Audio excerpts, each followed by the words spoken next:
Hey there, guys, gals, and non-binary pals. GM Potter here. Welcome to my channel where I talk about books and bookish things. I upload on Thursdays and most Tuesdays, and today I have an indie advanced reader copy for you, and that is A Fairy Hunter's Guide for the Recently Undead by Cynthia Prith. I want to thank Naughty Nook PR and the author so much for gifting me a copy of this book in exchange for my honest review. All opinions are my own. Who else's would they be? Let's get into it.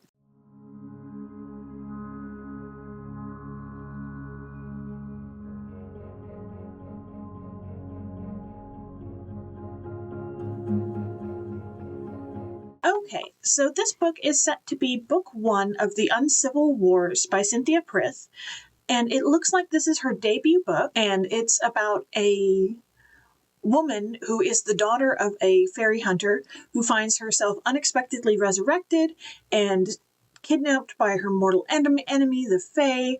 Our female main character, Gwendolyn, has died of tuberculosis, but someone, we don't know who, has made a deal with the fairies and she's paying the price.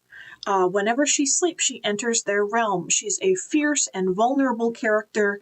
It's told in first person, so there's a lot of monologuing because she's very isolated in her living life and in her dying life in the fairy realm. When she falls asleep, she goes to the fairy realm. She is surrounded by fairies, but she's all alone. She's the only mortal, the only human. And we've also got the Fairy Lord, who's dark and enigmatic, charming. He's the ruler of the fairy realm. Like I said, he's sexy and dangerous, could be a potential ally or just a sexy distraction. And then we have the Blighted Knight, who is bound to the Fairy Lord. He is a reluctant foe of our female main character, but she thinks she can trust him, maybe, as the story progresses. So this book has, for tropes, it has female rage, a 30s plus age female main character.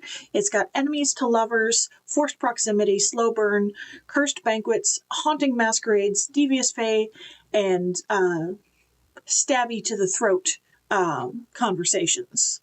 So this one definitely delivers on the dark aspect of a dark romance. It comes out on May 13th, so just around the corner. This book for me is a solid 4 stars. There are some places where it's a little bit hard to get through because of the constant monologuing, but I see why the author put that in. Like, it makes sense from a narrative point of view. I don't know, it felt a little Hamlet-y in places. The Fae world is bright and loud and colorful and over the top and just lushly described in the book. And the mortal realm is not, shall we say.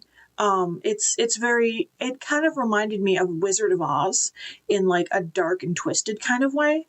The real world, our world, is gray and just shades of gray. It's in black and white. It's dusty. It's boring. It's dull. And then you have the fairy realm, which is bright and loud and colorful and over the top, and everything is decadently described. That I thought it was a really interesting juxtaposition between the showing and telling. So in the mortal realm, we have a lot of telling what's happening. And in the fairy realm, we have a lot more showing what's happening.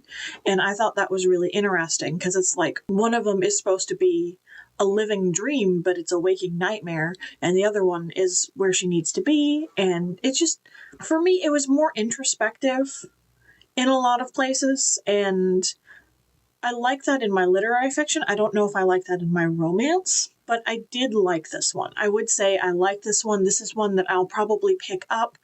Cynthia Prith is a indie author. You know I love supporting an indie author, so I will most likely be picking this one up to have a copy for my trophy shelf. Yeah, it comes out on May 13th. It's 429 pages. In the Kindle edition, so it is rather girthy. It's a long read, but it is a enjoying and rewarding read if you like dark fantasy, if you like the Shadow Daddy, Fae King kind of a world. I'd say this one is worth it. So should you read this one? I would say yes. Have you read any indie authors lately? Have you read any books that, while not perfect, were still utterly enjoyable and stories that you would want to return to? I'd love to hear your thoughts on books. As always, leave your comments down below. Don't forget to like, share, and subscribe, and I'll see you in the next one. Bye.